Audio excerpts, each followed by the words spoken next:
हमारे जीवन का असली उद्देश्य आत्मज्ञान को प्राप्त करना है। जब हम अपने भीतर की गहराइयों में जाकर ध्यान और साधना करते हैं तो हम अपने अस्तित्व के सत्य को पहचान पाते हैं। मैं आपको यही बताने आया हूँ कि आध्यात्मिकता सिर्फ एक विचार नहीं बल्कि एक अनुभव है। योग, ध्यान और साधना के माध्यम से हम अपनी आत्मा से जुड़कर परम सत्य को समझ सकते हैं।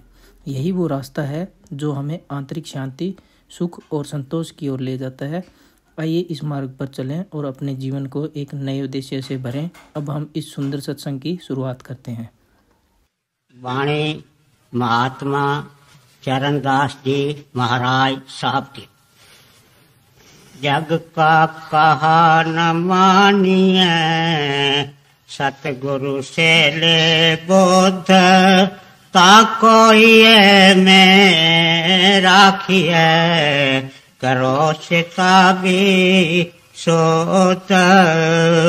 जग का कहा न मानिए, सतगुरु से ले बोध, ताको ही में राखिए, करो सिताबी सोद।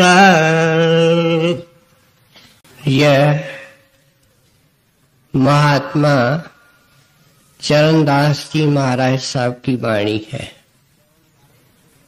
आपकी वाणी कभी कभी हम सुनते हैं और जानते हैं कि आपका जन्म राजस्थान के अंदर आज से करीब 300 साल पहले बीकानेर के तरफ हुआ। आपके पिता भी मालिक के भक्त थे, लेकिन उनका देहांत उस वक्त हुआ जब आप छोटे बालक थे। आपके नाना साहब दिल्ली के अंदर रहा करते थे। वे वहां से आए और इस होनहार बालक और उसके माताजी को अपने साथ दिल्ली ले गए। हालांकि संसार की जिम्मेवारियों को निभाते थे, लेकिन शौक एक, खटक एक, फिक्र एक कि परमात्मा मिले। और परमात्मा का मिलाप तब होगा जब सच्चा साधु मिले। आपने उस सच्चे साधु के खोज में वर्ष लगाए, बेअंत रोया।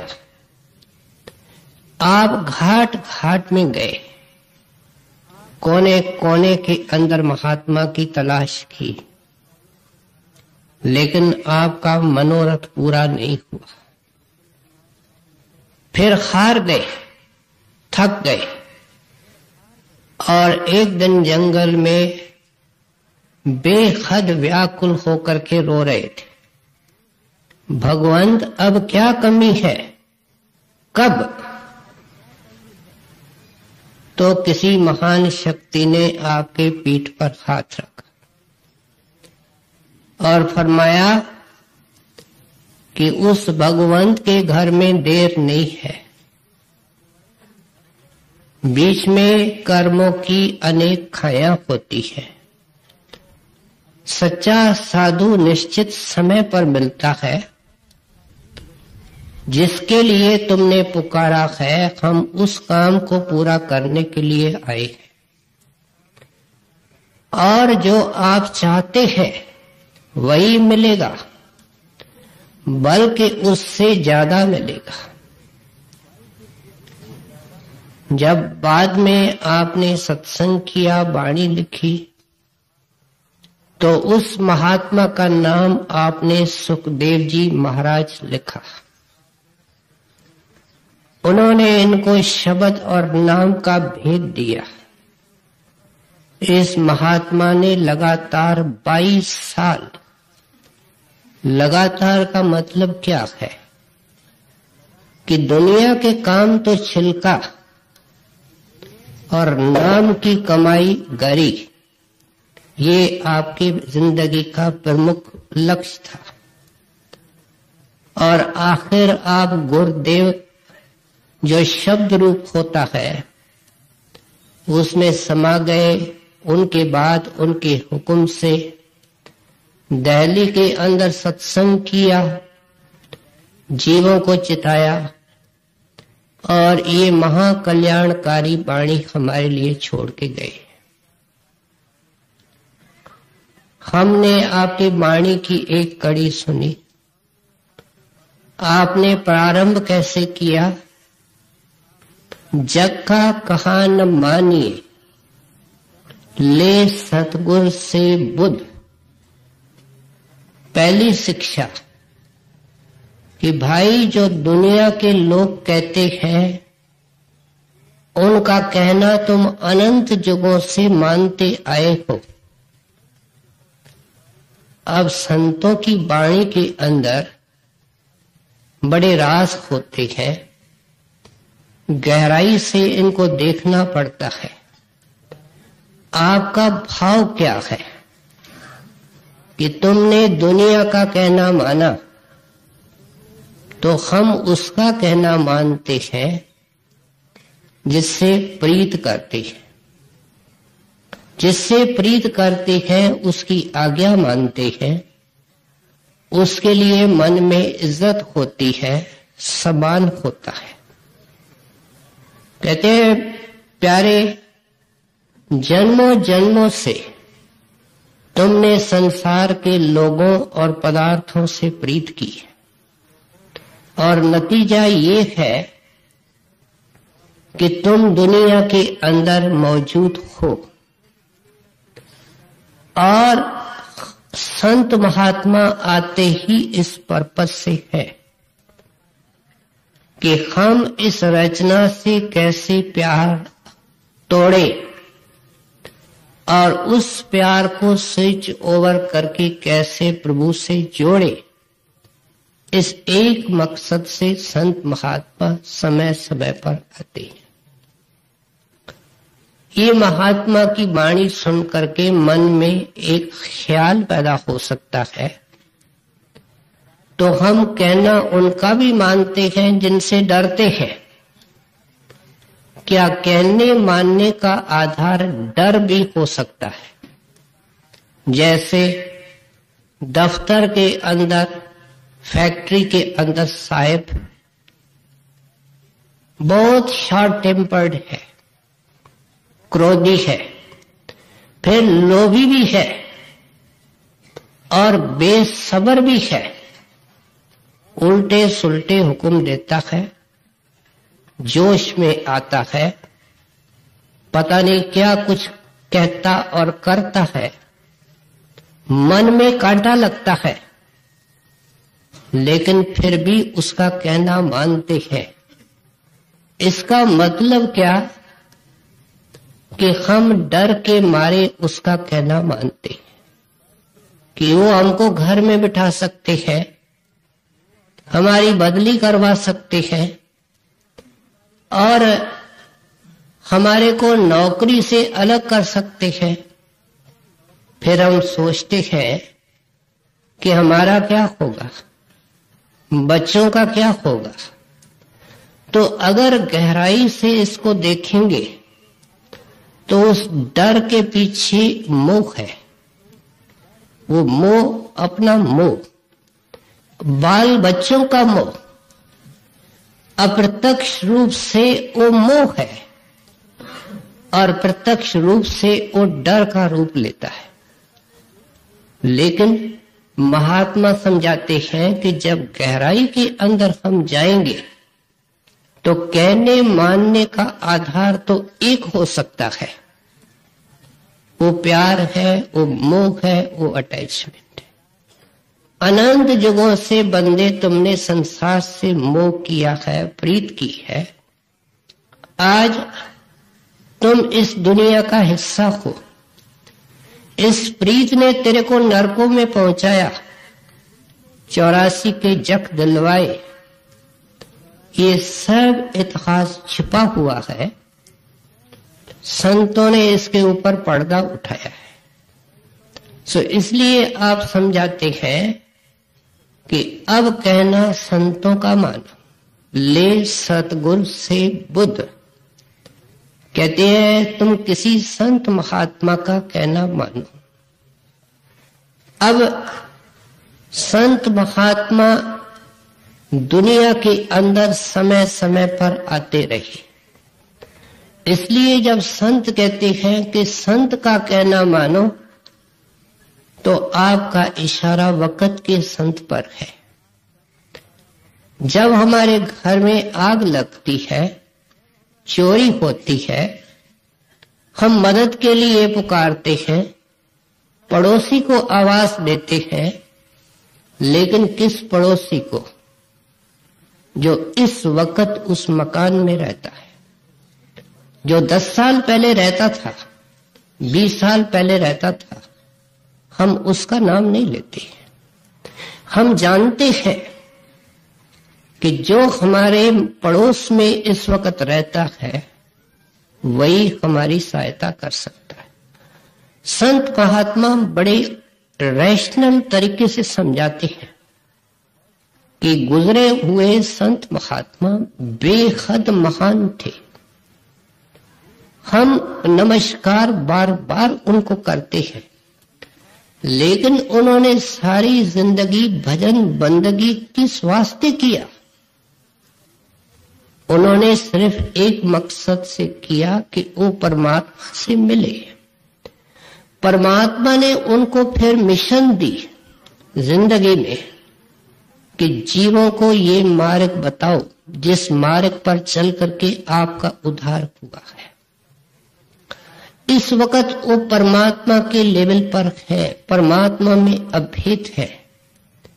जैसे वो परमात्मा हमारे लिए अदृष्ट है, अगोचर है, पहुंच से परे है, इनएक्सेसिबल है, इस तरीके से वो गुजरे हुए महात्मा उस मालिक के अंदर समा चुके हैं, मालिक का रूप हो चुके हैं।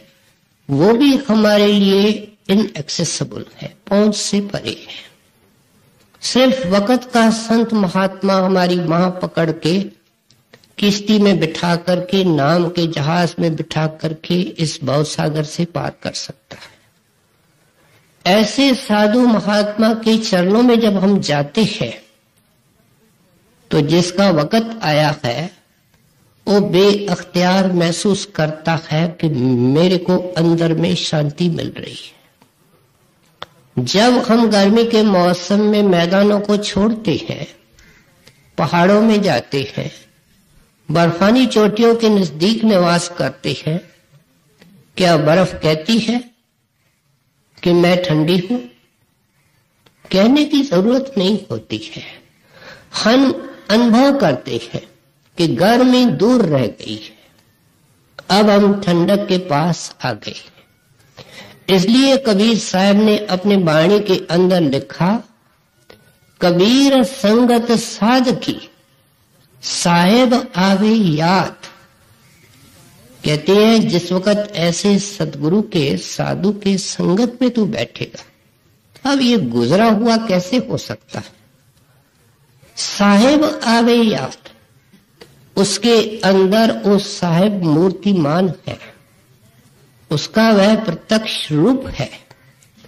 इसलिए बेअख्तियार तेरा ख्याल परमात्मा की तरफ जाएगा। लेखे में वही खड़ी संत सवाल करते हैं कि भाई तुमने दुनिया के अंदर तो पता नहीं क्या किया, लेकिन जो तेरा बीता हुआ जीवन है उसका पोता मिल देखा, उसकी बैलेंस शीट देखी, अनंत श्वास ले चुके हो, दिन ब दिन मौत के नजदीक चलते जाते हो, तुमने बीच बीच में रुक करके अपना हिसाब किताब देखा? कबीर साहब हमको इशारा दे रहे हैं, कहते हैं जो कुछ तुमने जिंदगी के अंदर किया, अपने शरीर को आराम में रखने के लिए, अपने परिवार और कुटुंब को सुखी रखने के लिए, अपने शान मान हासिल करने के लिए, ये सब बर्बाद गया। आबाद करने वाली एक चीज है, लेखे में वही घड़ी जब तू साधु के संगत में बैठेगा, क्योंकि उसकी संगत आप ऊपर फरमा के आए साहिब की संगत है, और इसलिए इसका फल और इनाम भी बहुत ऊंचा है। ये कोई संसारी फल नहीं है, ये तो संसार के कर्जों को खत्म करके, लेन देन को खत्म करके हमको आजाद करता है। श्री गुरु नानक देव जी के वक्त की एक छोटी सी वार्ता है कि आप प्रातः काल को सत्संग करते थे। संतों के सत्संग का जो नमूना होता है, प्रारंभ से एक सरीखा रखा है। तो उस सत्संग में एक बालक आकर के बैठता था, 8-10 साल, बड़े ध्यान से सत्संग को सुनता था। लेकिन जब सारे सत्संगी उठ करके चले जाते थे तो ये होनहार बालक वहां बैठा रहता था। एक दिन गुरु साहब ने इनको बुलाया, प्यार दिया, पीठ पर हाथ रखा और पूछा, बेटा तुम क्यों इस सत्संग में आते हो, जल्दी उठते हो, अपनी नींद खराब करते हो, और फिर तेरी उम्र तो खेल कूद की है, तुम किस ख्याल से इस सत्संग में आते हो? तो उस बालक ने क्या उत्तर दिया कि महाराज, कुछ दिन पहले मेरे माता ने मेरे को चूल्हे के अंदर आग जलाने का काम दिया। मैं लकड़ियां ले आया, जिसमें छोटी भी थी और बड़ी भी थी। जब आग जलाई तो क्या देखता हूं कि छोटी छोटी पहले जल रही है और वो भी बड़ी के साथ जल रही है। मन में ख्याल आया कि मैं छोटा हूं, लेकिन मौत की आग, चथा की आग तो छोटे बड़े का लिहाज नहीं करती। मेरे मन में महाराज कई किस्म के ख्याल उठने लगे। जब से मैं आपके सत्संग में आया हूं, उन्हीं के उत्तर मुझे मिल रहे हैं, उनका हल हो रहा है। इसलिए मेरे को बेअंत शांति आती है। इस जगह को छोड़ने को दिल नहीं करता। वह गुरु साहब ने खुश होकर के उस बालक को क्या कहा कि तुम उम्र में तो छोटे हो, लेकिन अकल में बड़े हो, और पंजाबी में बड़े को बुढ़ा कहते हैं। तुम अकल में बुढ़े हो। वह लड़का आगे चल करके हुआ बाबा बुढ़ा, जिसने श्री गुरु नानक देव के बाद जो 4 गुरु साहिबान गुरु अर्जन देव महाराज तक हुए, उनका गद्दी तिलक किया। और गुरु साहिब इनकी इतनी इज्जत करते थे, हर बात में इसको राय लेते थे। मैंने बेनती की थी बुधवार को कि हर मंदिर साहिब जब बन रहा था तो यह काम भाई गुरदास और बाबा बुढ़े के सुपुर्द किया गया था। वहां के पठन पाठन के अंदर आप प्रमुख हिस्सा लेते थे। इसलिए कहते हैं कि ये चीज है जो तेरी जिंदगी को बदल देगी। और फिर ऐसे संत महात्मा तेरे को बुद्धि देंगे। पहले ज्ञान, पहले प्रकाश सत्संग में मिलता है, उसके अधीन होकर के ये जिंदगी का असली मकसद समझना शुरू करता है। फिर अरदास भी करता है, महाराज बुद्धि दीजिए, दीक्षा दीजिए, मेरे को राह दीजिए, मेरे को युक्ति और टेक्निक दीजिए कि वो परमात्मा जिसका जिक्र आप बार बार कहते हैं कि अंदर है, शब्द के मार्ग को तय करके मिलेगा, उसका पूरा भेद दीजिए। संत महात्मा इसको भेद देते हैं। और आगे वाले कड़ी के अंदर महाराज चरणदास जी क्या कहते हैं, ताको ही में राखिए, करो शताबी सुध। कहते हैं अगर संत महात्मा मेहरबान हो जाए, दया करके तुमको नाम दान बख्शे, तो तेरे हिस्से के अंदर क्या आता है कि जीवन को पवित्र बना, जैसे संतों ने शिक्षा दी सत्संग में, नाम के वक्त, और फिर जो उन्होंने विधि दी नाम के कमाई की, उन्होंने कहा भाई देखो तुम प्रातः काल को उठो। प्रातः काल को उठने के अनेक कारण हैं, क्योंकि कोई ताना नहीं दे सकता कि दुनिया के किसी काम को छोड़कर के मालिक का भजन करता है। फिर उस समय ऋषि मुनि महात्मा सब जागते हैं, वातावरण में शांति होती है और भक्ति के लहरों से चार्ज होता है। अगर हम रिसेप्टिव होकर के बैठेंगे उनका हमको फायदा होगा और चित्त एकाग्र होने लगता है। 2-3 घंटे नियम के अंदर आते हैं, फर्श में आते हैं। प्रेम में कोई सीमा नहीं होती है। कहते हैं उसको हृदय के अंदर धारण करना है। जिस दिन वो नाम देते हैं वो हृदय के अंदर बैठ करके, पिछले इतवार को हमने सुना कि संत मत में हृदय आंखों के बीच में है, उसके पीछे संत महात्मा नाम दे करके बैठ जाता है और सिमरन ध्यान और शब्द सुनने की जो विधि देता है उसका पर्पज ही एक है कि हम अंधविश्वास लेकर के न चले कि महात्मा हमारे अंदर है, परमात्मा हमारे अंदर है, बल्कि हम प्रत्यक्ष रूप से जाकर के अंदर में देखें। कहते हैं वह यह तब संभव होगा जब उनका बन करके रहेगा। तुम श्वास श्वास में दुनिया का चिंतन करते हो, इसलिए अगर तुम 2 घंटे बैठते हो, 22 घंटे बुला करके बैठे हो तो वो नहीं मिलेगा। जब जिस तरीके से दुनिया से प्रीत करते हो उस तरीके से आपको नाम से प्रीत करनी पड़ेगी। ये अर्थ है आपका जब आप कहते हैं ताको ये में राखिए, अपने ख्याल को हरदम नाम के अंदर रखो, सिमरन ध्यान के अंदर रखो। शब्द को सुनने की जो हिदायत की जाती है वह भी जरूरी है, क्योंकि आखिर में सूरत की संभाल शब्द ने करनी है।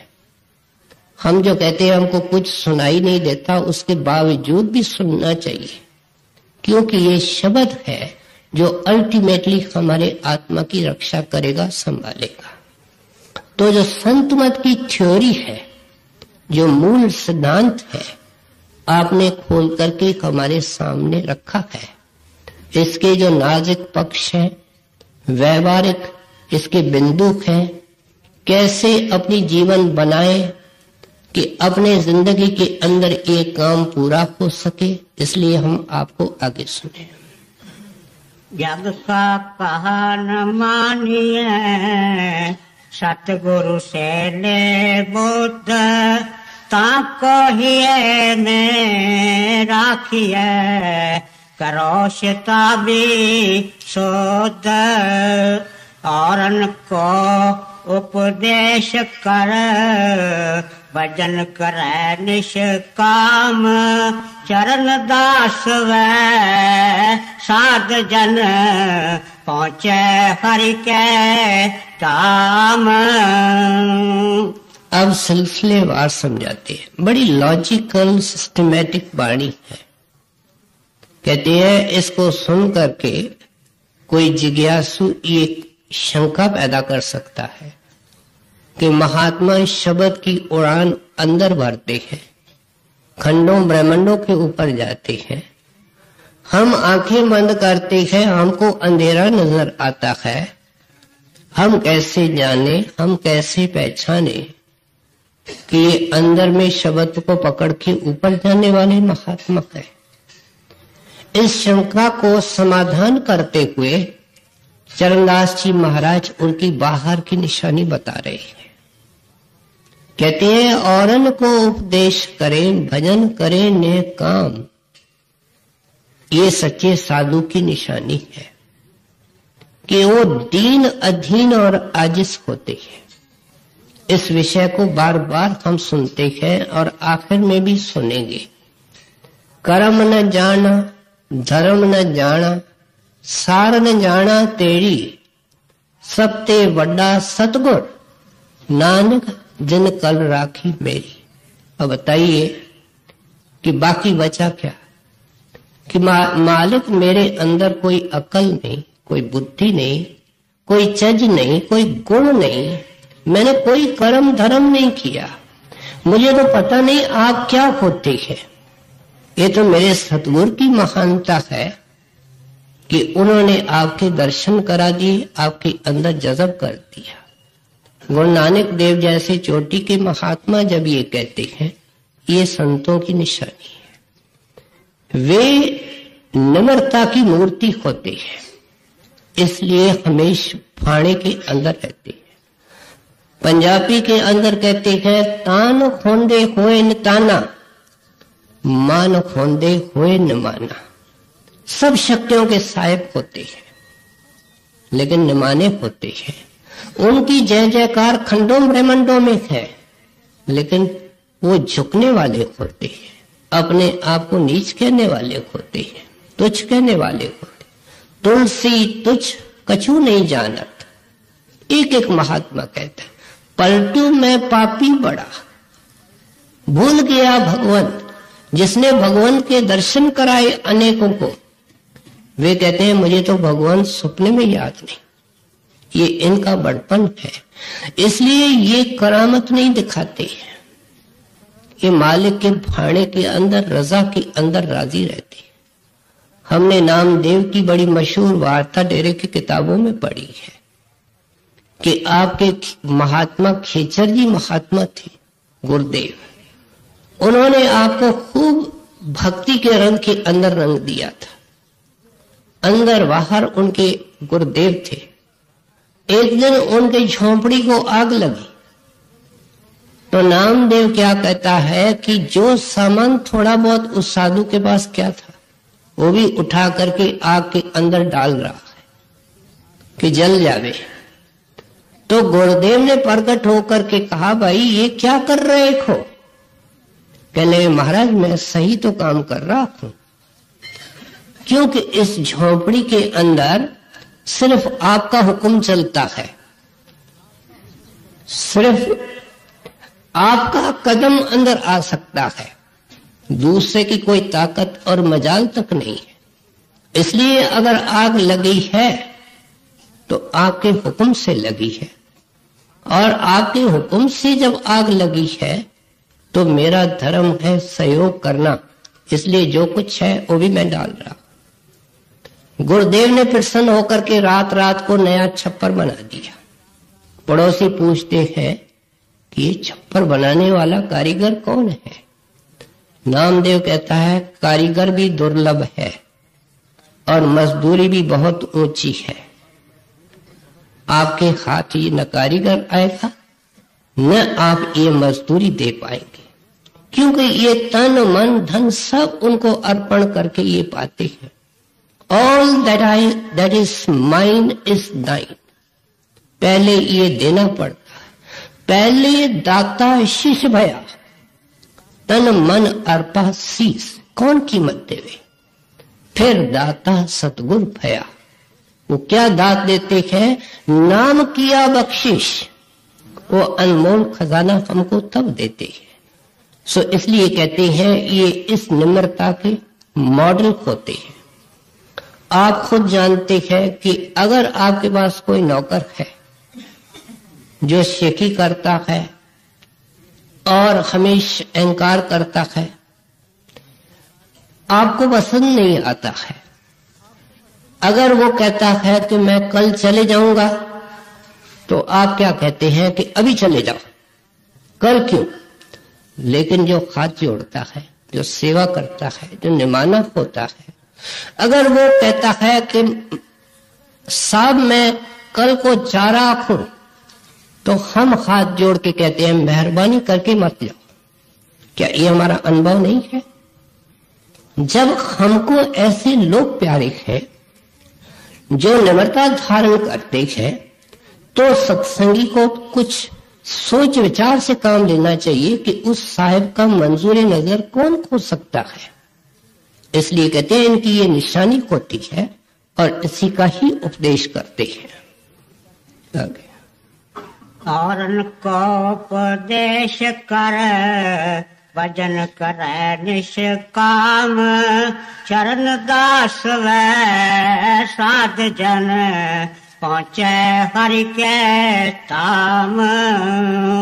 करे तपस्या नाम बिन जोग जग और तान, चरण दास यूं कहते हैं सब ही थोथा जान। ये दिलों के साहिब होते हैं, सब कुछ एंटिसिपेट करते हैं। क्या जिज्ञासों के मन के अंदर क्या क्या शंकाएं पैदा हो सकती है।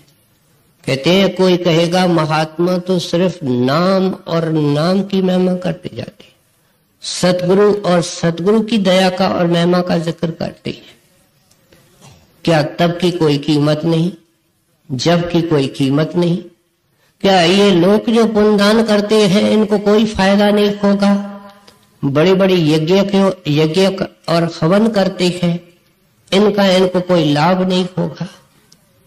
चरणदास जी महाराज इन शंकाओं को एंटिसिपेट करके जवाब दे रहे हैं।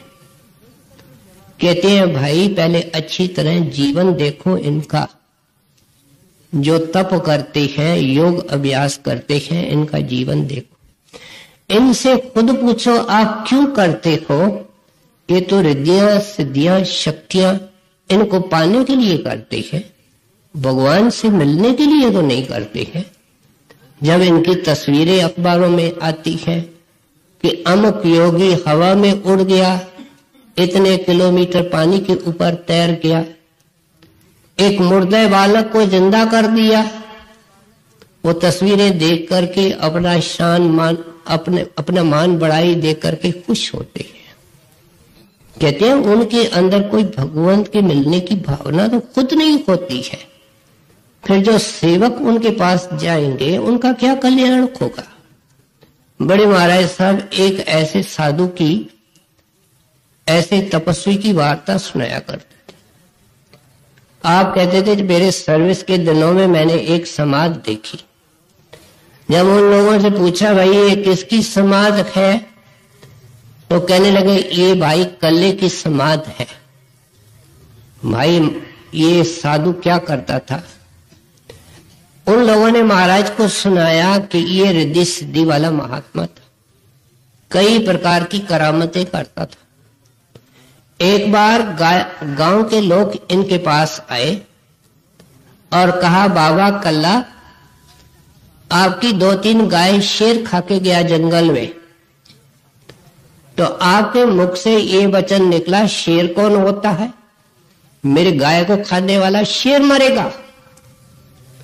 उस वक्त शेर और उनकी 3-4 गाय जिंदा हो गई।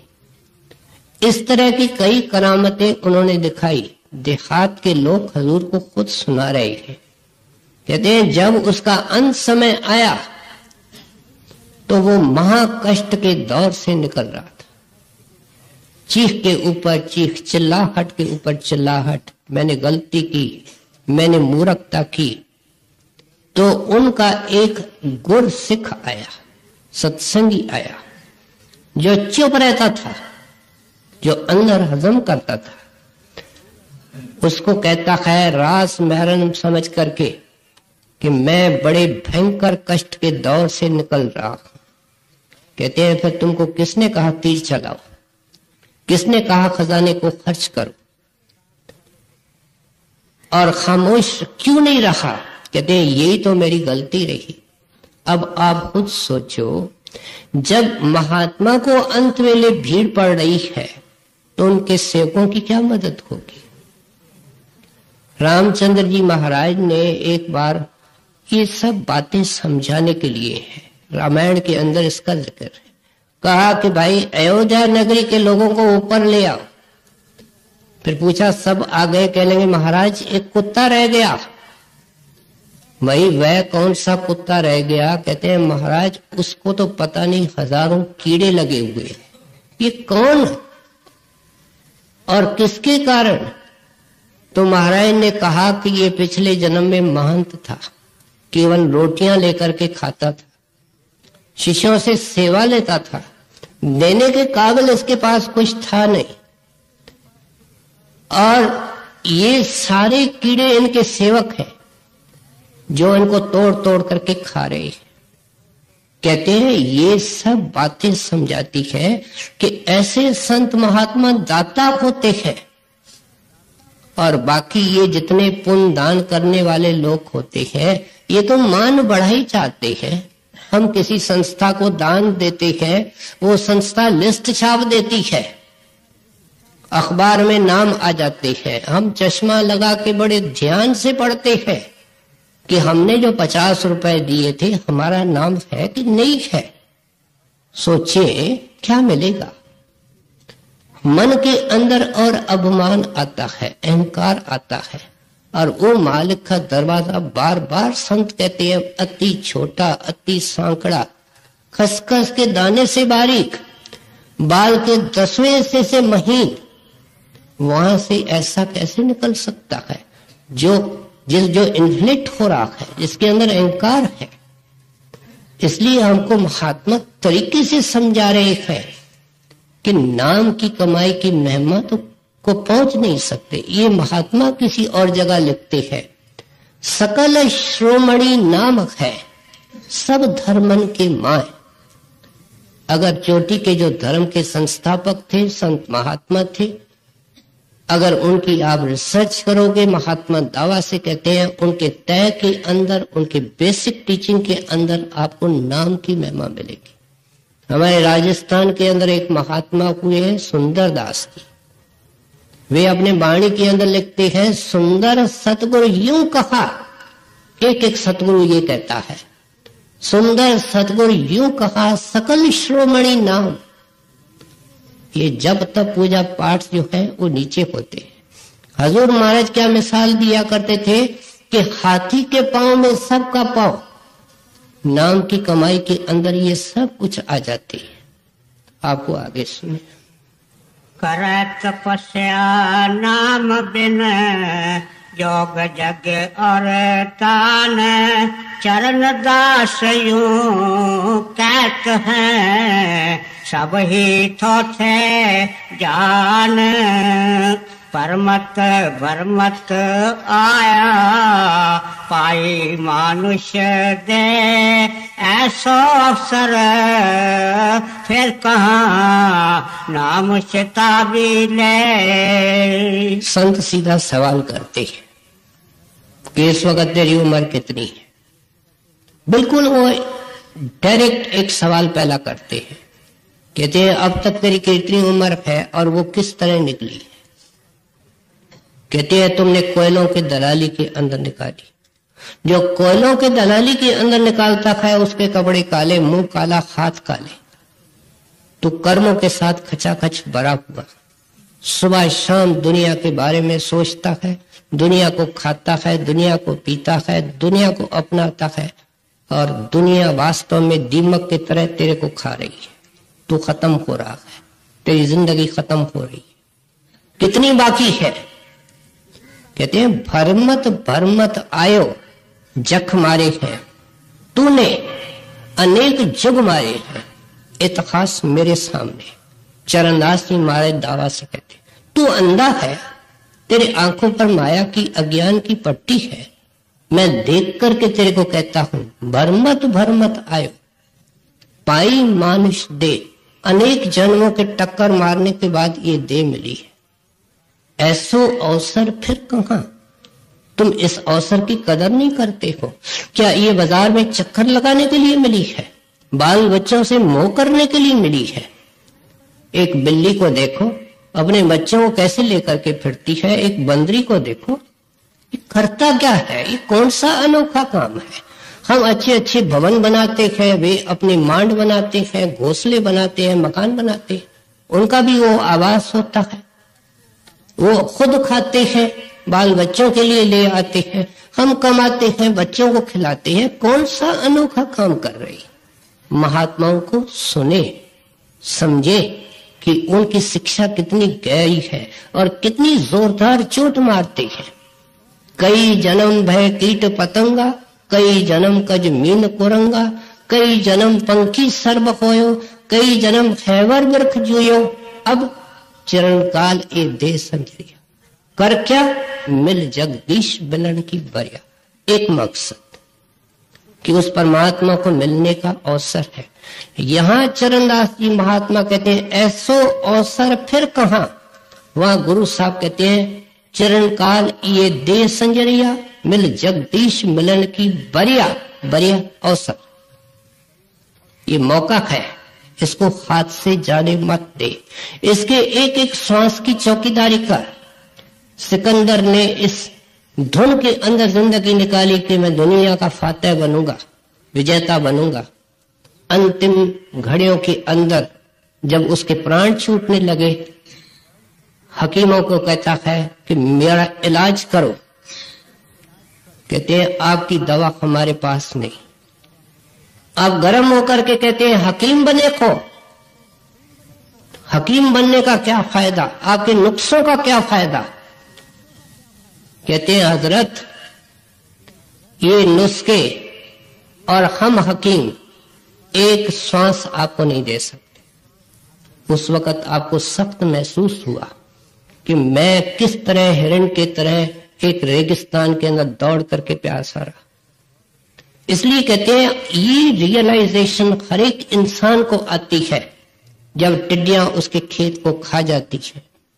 क्या इसके श्वास खत्म हो जाते हैं, किसान अकेला रह जाता है, फसल उसके पास नहीं, उसके सामने अकाल होता है, वो उसको खाता है।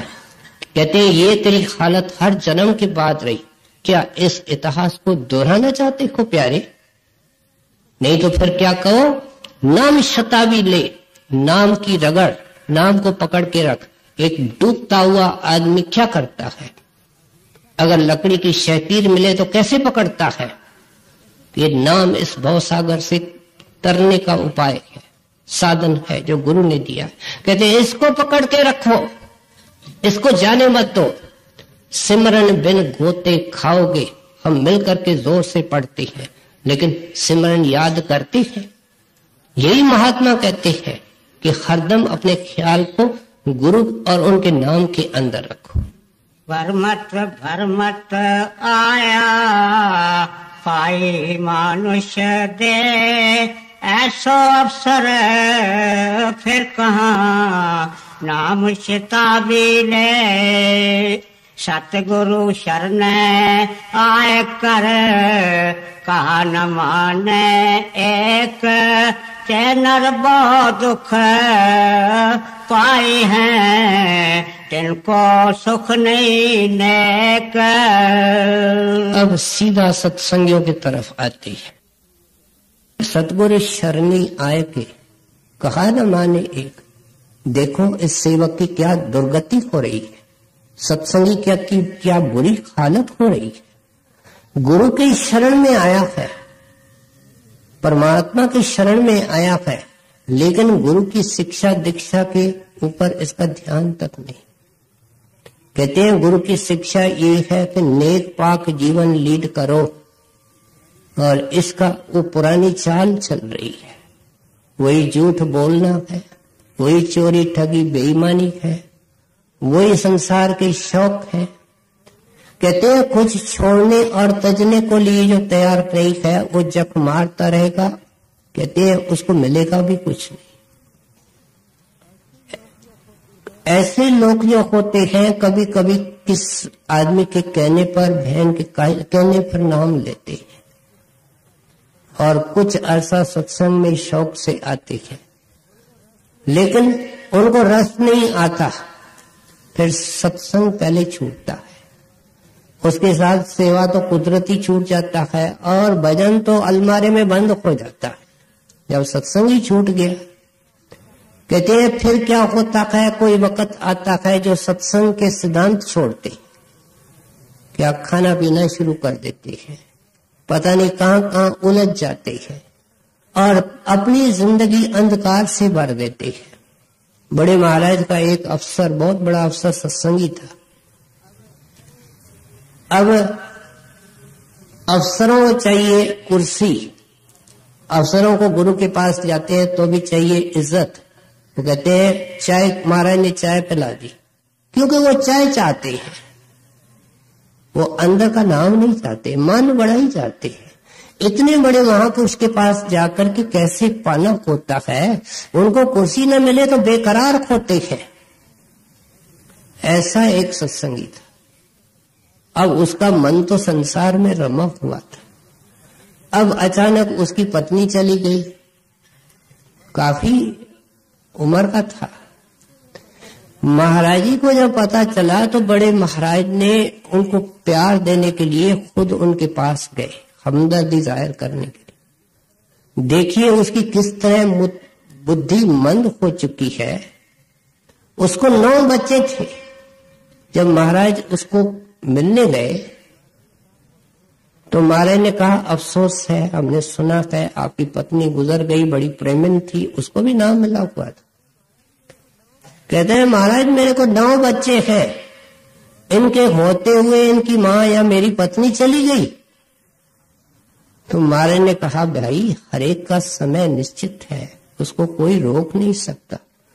देखो उसकी मंद बुद्धि, वो बोलता है आप जैसा मैंने गुरु धारण किया तो मुझे क्या फायदा हुआ। महाराज सुनकर के गंभीर हो गए, चुपचाप वहां से चले गए। उसकी मत और मारी, उसने शादी की, छोटी उम्र की लड़की से शादी की। अनेक तो उसको रोग लगे और फिर बच्चे उनको तंग करने लगे।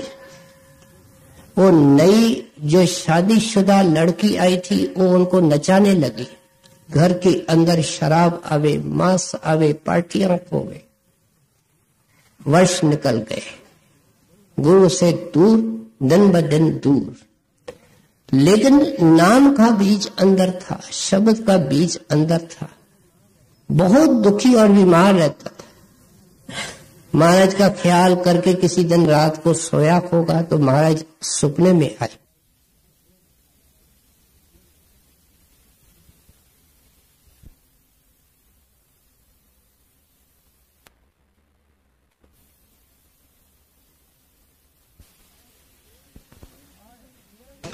और फिर बच्चे उनको तंग करने लगे।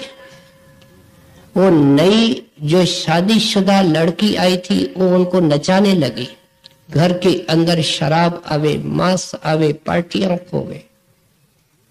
वर्ष निकल गए, गुरु से दूर, दिन ब दिन दूर। लेकिन नाम का बीज अंदर था, शब्द का बीज अंदर था। बहुत दुखी और बीमार रहता था। महाराज का ख्याल करके किसी दिन रात को सोया होगा तो महाराज सपने में आए। महाराज को कहता है महाराज मैं बहुत निकम्मा, बहुत नीच हूं, मैंने सारे असूल तोड़ दिए, सारे हुक्मों का उल्लंघन किया। महाराज ने उनको गंभीर होकर के अंदर भी कहा देख तेरे को सभी इन पापों की सजा पूरी पूरी भोगनी पड़ेगी। कोई कर्म ऐसे नहीं जाता है, लेकिन हम देखेंगे जब तू साफ हो चुका है तो तेरी संभाल करेंगे। फिर उसको पता नहीं कितने रोग हुए, पैर में गैंग्रीन हुई, उसकी टांग काटी गई और तड़प तड़प करके मरा। और जब वो मरा उसका अंतिम श्वास आया तो 9 में से 1 बच्चा उसके पास नहीं था, वो पत्नी उसके पास नहीं थी। कहते हैं भाई एक बार हजूर महाराज ने खुले आम सत्संग के अंदर फरमाया कि कई सत्संगी ऐसे मूर्ख होते हैं जो कहते हैं अब तो नाम मिल गया, अब जो मर्जी खाओ पियो। महाराज ने खुद आम सभा के अंदर फरमाया कि उनको सजा मिलेगी और औरों से ज्यादा मिलेगी। क्योंकि अगर एक पुलिस का ऑफिसर, एक वकील कानून को तोड़ता है और एक देहात का आदमी कानून को तोड़ता है, तो मैजिस्ट्रेट सजा ज्यादा किसको देता है? कहता है वो तो अनजान है, और तू तो कानून को जानता है, सत्संगी तू कानून को जानता है कि एक टुकड़ा मछली का खाने का, मांस के खाने का क्या मतलब रखता है, एक बार झूठ बोलने से क्या होता है, कपट करने से क्या होता है। उसके जानते हुए अगर तू इन असूलों का उल्लंघन करता है, फिर सोच कबीर साचा सतगुरु क्या करे, जो सिखा में चूक अंधे एक न लागे, जो बांस बजाए फूक। कहते हैं बांस को कोई फूक फूक करके बजावे, क्या उसके अंदर से आवाज निकलेगी? आवाज निकलती है बांसुरी के अंदर से। बांसुरी के अंदर से क्यों निकलती है? क्योंकि बांसुरी पोली हो चुकी है। क्या अंदर से सारे शौक उड़ चुके हैं, अंदर केवल गुरु का प्यार आ चुका है। उसको सेवक कबीर साहब कहते हैं। कहते हैं तू सेवक अपने आप को कहलाता है। साचा सतगुरु क्या करे? वो करना चाहता है तो भी मजबूर है, क्योंकि तो अंदर से पोला नहीं हुआ, अंदर से भरा हुआ है खचाखच दुनिया के शौकों से। पलटू पारस क्या करे जो लोहा खोटा हो। लोहे को जंग लगी हुई है, पारस लगे भी तो जंग को कैसे सोना करे। इसलिए कहते नाम लेने के बाद अपने को हल्का करना चाहिए, गुरु के नजदीक जाना चाहिए। सतगुरु शरण आए कर कहा न माने एक, ते नर बहुत दुख पाए हैं, तिनको सुख नहीं नेक। आपे भजन करे नहीं और मन करे, चरण दास व दुष्ट नर परम ब्रह्म नरक पर। सभी किस्म के लोगों को कवर करने की कोशिश करते हैं। अब उन लोगों के तरफ आते हैं जिनके घर में सत्संगी है लेकिन और सत्संगी नहीं है। पत्नी सत्संगन है, पति सत्संगी नहीं है। पति सत्संगी है तो बेटा सत्संगी नहीं है, बाप सत्संगी नहीं है। कहते हैं अगर ऐसी हालत है तो प्यारे कान खोल करके सुनो कि वो अच्छी राह के अंदर चल रहे हैं, तुम उनके लिए रुकावट मत बनो। उनको खुशी से सत्संग की इजाजत दो। न केवल खुशी से उनको सत्संग की इजाजत दो, लेकिन जब सत्संग से आए तो पूछो क्या सुन के आया। जब हम उनसे ये पूछेंगे और देखेंगे कि इसकी इजाजत हमारी इजाजत इसके हाथ में है, तो हम ध्यान से सत्संग सुनेंगे कि वापस पति को सुनाना है, भाई को सुनाना है, पिता को सुनाना। कहते हैं अगर तुम ऐसे करते हो, वो दर्शन को जाता है, डेरा जाता है, खुशी से छुट्टी दो। जब दर्शन करके आए वहां के समाचार पूछो, वहां का प्रसाद लाता है वो खाओ, इसमें तुम्हारा कल्याण है। उनके रास्ते के अंदर रोड़ा नहीं बनो। तुम उनको ये कहो कि हमारे नसीब में कोई कान है, कोई कमी है, इसलिए हमारा ख्याल इस तरफ नहीं जाता है। तुम प्यार से ये काम करो। समझा रहे हैं कि जो बेसत्संगी सत्संगियों के घर में रहते हैं उनका क्या धर्म है। आप देखो लाइफ के अंदर हम कितने प्रैक्टिकल हैं कि अगर घर का बुजुर्ग या बड़ा भाई बीमार हो जाता है, कमाने के लायक नहीं रहता, तो वो क्या करता है?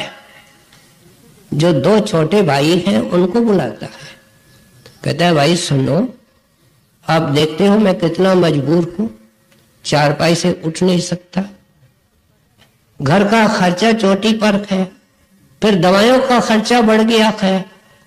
अब आप मेहरबानी करो, आप कमाई पर पूरा ध्यान दो ताकि घर का खर्चा अच्छी तरह चल सके, काम अच्छी तरह चल सके। क्या हम नहीं करते हैं? अगर हम ऐसे करते हम मजबूर होते हैं। हम कमा नहीं सकते हैं, लेकिन उनको कहते हैं कि तुम ध्यान दे करके कमाई करो। ये एटीट्यूड होना चाहिए परमार्थ में कि अगर हमारे नसीब में नहीं संतों के पास जाना, हमारे मन के ऊपर संस्कार है, बोझ है, तो जो जाते हैं उनको खुशी से इजाजत दो। ये भावना है चरणदास जी महाराज की। कबीर साहब ने अपने एक ग्रंथ के अंदर लिखा है कि मैं चारों जुगों के अंदर आया, मेरे अलग अलग नाम थे।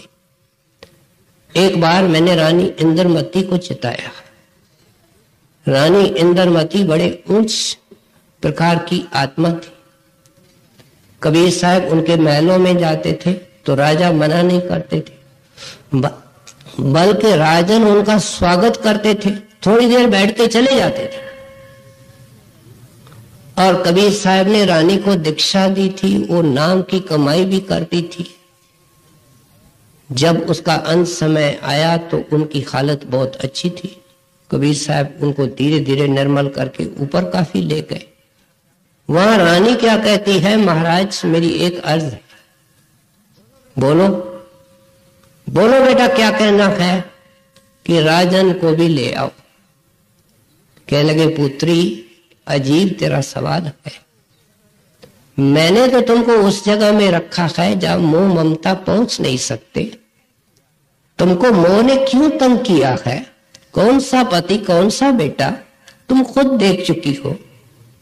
कहले महाराज मैं मोह ममता के अधीन नहीं रहती हूं,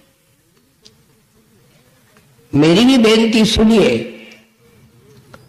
मैं मन में ये सोचती हूं कि अगर राजा चाहता तो आपको महलों के अंदर आने से मना कर सकता, मेरी ये हालत नहीं बनती। अगर वो चाहता तो मेरे दर्शन के अंदर, मेरे नाम की कमाई के अंदर बाधा डाल सकता था। उसने परमार्थ के हर एक कार्य के अंदर मेरा सहयोग किया, मेरा साथ दिया। तो मेहरबानी करके इसके खातर उसकी मदद की जाए। कबीर साहब ने लिखा है कि राजन की काफी मदद हुई। जब संत कहता है काफी मदद हुई तो हम समझ सकते हैं क्या मदद हुई, वो कोई संसारी मदद नहीं होती है। इसलिए कहते हैं कि जो घर के अंदर सत्संगी नहीं है, कोई सत्संगी बहन भाई है, कभी तो ऐसे दुष्ट होते हैं और महादुष्ट होते हैं, शराब पीने वाले, मांस खाने वाले, दुराचारी, जबरदस्ती उनको खिलाते हैं। अगर वो भजन बैठते हैं उनको चांटे मारते हैं। कहते हैं कभी यहाँ चरणदास जी महाराज कोई लिहाज नहीं करते हैं, कहते हैं वो दुष्ट न रहे और बार बार नरकों की सजा भोगेंगे। नरकों की आग के लिए कहा गया कि उसकी अगर एक चिंगारी इस दुनिया में आवे, ये दुनिया जल जावे। कभी सोचा कि संत क्या कहते हैं, कौन उसको फेस करे, फेस करते आए, चाहते क्या है कि दोबारा फेस न करे। इसलिए आप समझाते हैं भाई सावधान हो जाओ, खुद नाम की कमाई नहीं। जो रात को 3 बजे बेचारा उठ कर के बैठता है, भजन करता है, वो किसी का क्या बुराई कर रहा है, वो तो भला कर रहा है, न सिर्फ अपना अपने परिवार का बल्कि सारे संसार का। क्योंकि सिमरन करने का मतलब क्या है कि अगर उसको क्रोध का ख्याल आता है तो उसको रोकता है, सिमरन करता है।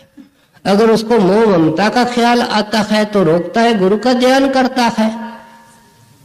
इस तरीके से वो सारे दुनिया का क्रोध शांत कर रहा है, काम शांत कर रहा है, लोग की भड़कती हुई आग के ऊपर चींटा डाल रहा है। भाई ये कौन सा बुरा काम कर रहा है, सोचो तो सही। गुरु ने उनको कोई त्यागने की चीज नहीं कही है, मन से दुनिया का प्यार त्यागने को कहा है, बाहर से फर्ज निभाने की हिदायत की है। फिर किस तरह समझ में आवे कि तुम उसका विरोध करते हो। कहते हैं विरोध के बजाय तुम उसका सहयोग करो, तेरा भी इसके अंदर कल्याण है। आप भजन करे नहीं और मन करे चरण दास, वह दुष्ट नर ब्रह्म ब्रह्म नरक पर, दया निमरता दीनता क्षमाशील संतोख इनको ले सिमरन करे निश्चय पावे मोक्ष। कहते हैं सत्संगी तेरा मोक्ष निश्चित है। बड़े महाराज फरमाया करते थे जिसको नाम मिला है वो अवेर सवेर अपने घर में जाएगा। अवेर सवेर आगे पीछे ये 3 स्टेजेस आमतौर पे बयान किए जाते हैं। पहला स्टेज शिक्षा का जो सत्संग में दी जाती है, पुस्तक के द्वारा दी जाती है। जिंदगी एक बहुत बड़ा स्कूल कॉलेज है जो हमको सबक कदम कदम पर सिखाता है। इसके पास बैठना, इसके पास नहीं बैठना, ये काम करना, ये काम नहीं करना, ये हमारा अनुभव, हमारे जिंदगी के अनुभव है जो हमको सिखाते हैं। ये एक बहुत बड़ा जिंदगी खुद एक स्कूल कॉलेज है जिसके अंदर हम अपने जाती अनुभव से सीखते हैं। कहते हैं ये है शिक्षा। फिर आती है दीक्षा जो गुरुमंत्र कहलाता है, नाम का भेद, नाम का रहस्य, नाम दान जिसको कहते हैं। कहते हैं उसके बाद आता है मोक्ष। सत्संगी तरह निश्चय मोक्ष होगा, चरणास जी महाराज साहब कहते हैं। लेकिन करना क्या होगा? नाम का बनना होगा, नाम में घर बनाना होगा, नाम में निवास करना होगा। और तब होगा जब तन मन लगा करके इस नाम की कमाई करेगा। कहते हैं तेरे तरफ से तो विलंब है और गुरु के तरफ से इंतजार है। बताओ क्या मेल है? जो छाती से लगाना चाहता है बेटा तो गलियों के अंदर धक्के खा रहा। बाप चाहता है दरवाजे के अंदर आवे, मैं इसको गले लगाऊं, इसको पता लगा, इसको सिंहासन पर बिठाऊं। ये आवारे बच्चों के साथ गलियों के अंदर घूमता है। ये पता नहीं 9 द्वारों की गलियां हैं जो सारे संसार के कोने कोने के अंदर फैली हुई है। वहां हम रमे हुए हैं, वहां हम फिरते रहते हैं, रुलते रहते हैं। और जहां गुरु बैठा है दरवाजे के पीछे वहां आते नहीं, उनके गोद में बैठते नहीं, तो मोक्ष मिलेगा। क्योंकि गुरु खुद मालिक का रूप है, मोक्ष तो उसके पीछे पीछे फुरता है। कहते हैं नाम का बन करके रहना होगा, साथ में क्या करना होगा? जीवन के अंदर दया को अपनाना होगा। मांस मछली की हिदायत की जाती है, हम नहीं खाते हैं, लेकिन वचन से कितनी चोटें मारते हैं, कर्म से कितनी हिंसा करते हैं। कहते हैं जो क्षमावान नहीं बनता है वो कभी दयावान बन ही नहीं सकता है। हम कहते हैं इसकी गलती है, सब ठीक है, वो बाहर के काम इस तरह है तो बाप बेटा कह सकता है जो भी मैं चाहूं बाप मुझे नहीं करे। ये कोई संत मत नहीं सिखाता है। पत्नी जो चाहे जहां फिरे और पति उसको नहीं कहे, ये संत मत नहीं कहता है। लेकिन वो कोई दायरे के अंदर जाकर के हमको समझाते हैं। कहते हैं क्षमावान बनो, मन से सोचो कि तुम इतने महान सतगुरु के चरणों में गए, ये उनकी दया है, ये उनकी क्षमा है। तुमने कितने मांस खाए, कितनी मछलियां खाई, कितने कुकर्म किए, कितनी बेईमानी की, कितने खोटे विचार तुमने पैदा किए, लिस्ट बनाओ। गुरु ने लकीर फेर दी, क्षमा कर दिया, देखो चरणों की शरण दी, तुम भी क्षमावान बनो। फिर एक अमेरिका के हिस्ट्री में बात आती है, दीनता का जिक्र करते हैं। एक जगह से वाशिंगटन निकला, वो अमेरिका का राष्ट्रपति था। क्या देखता है कि एक सूबेदार है, कारपोरल है, वो बड़ा भारी एक शतीर है, बीम है, वो 4-5 फौजी है, उनको कहता है उठाओ, हिम्मत करो। बहुत भारी है, उठा नहीं सकता, वो हुक्म देता जाता है। वहां से वाशिंगटन घोड़े पर निकला, उसको तो किसी ने पहचाना नहीं। कोट उतारा, कहता है भाई, सूबेदार को कहता है तुम भी कंधा दो, हाथ बटाओ, मैं भी कंधा देता हूं। दोनों ने मिल करके और फौजियों ने किया, बीम उठ गया, अपनी जगह पर चले गया। वापस आया, कोट पहना, कारपोरल को कहता है देखो ऐसे किस्म का काम बने पड़े तो मुझे याद किया करना, मेरा नाम वाशिंगटन है। सुन करके वो ठंडा हो गया कि जिसके मातहत अनेक कमांडर हैं, सेनाएं हैं, जो सारे देश का सर्वोच्च नेता है, वो कोट उतार करके कंधा दे सकता है, मदद कर सकता है। ये क्या दिखाता है? निम्रता। मुफ्त का मान, मुफ्त का अहंकार लेकर के फिरते हो। कहते हैं ये दुनियादार लोग हैं, दुनिया के लोग हमको सिखा रहे हैं, हम परमार्थी हैं। हमारे अंदर कितने आदर्श ऊंचे भरे गए हैं, इनके ऊपर विचार करें। फिर कहते हैं संतोष रखो। संतोष क्या है? मन हमेश कहता रहता है ये नहीं है, कभी ये गहराई से सोचता नहीं कि मन तो अंत समय तक, अंतिम श्वास तक कहेगा कि इसकी कमी। ये कैसे पूरी हो सकती है? जब ये सोचेगा मेरे पास क्या है। इसलिए तो एक मुसलमान दरवेश ने कहा कि ऐ खुदा मैं क्या मांगू, जिसके मैं लायक हूं उससे ज्यादा आपने पहले ही मुझे दे रखा है, मांगने के लिए आप बचते हैं, मेरे पास और कोई चीज बचती नहीं है। दुनिया के अंदर ऐसे लोग हमको प्यारे होते हैं, मालिक को ऐसे लोग प्यारे होते हैं। ऐसे लोग ही नाम की कमाई कर सकते हैं। संतोष के विपरीत क्या है? लोभ। वो तो दौड़ता रहता है। हजूर फरमाया करते थे लोभ का कुत्ता है, वो दिन रात भौंकता रहता है। जब कोई भौंकता रहे तो कौन शांति में बैठे? वो तो दौड़ाता रहता है। एक बादशाह के पास एक आदमी था, उससे वो बहुत प्रीत करता था। वजीर हैरान थे, घर वाले हैरान थे कि ये साधारण एक सेवादार है, इसे प्रीत करते हैं, इनको साथ रखते हैं। एक बार वो सैर करते हुए किसी बगीचे में गए तो वहां का माली बादशाह को देख करके बड़ा खुश हुआ। कहते हैं बादशाह सलामत, हमने इस बगीचे में तरह तरह के फल और सब्जियां लगाई है, लेकिन एक विशेष किस्म की ककड़ी है जो बेहद अजीब और रसीली है, कृपा करके आप उसको सेवन करें। बादशाह ने कहा ले आओ। वो ककड़ी को काट करके जल्दी जल्दी में लाया, उसको धोया, प्लेट में रखा, चाकू से काटा। बादशाह ने कहा देखो ये जो आदमी है ये मेरे को बेटे से भी ज्यादा प्यारा है, पहले इसको दो, ये खावे।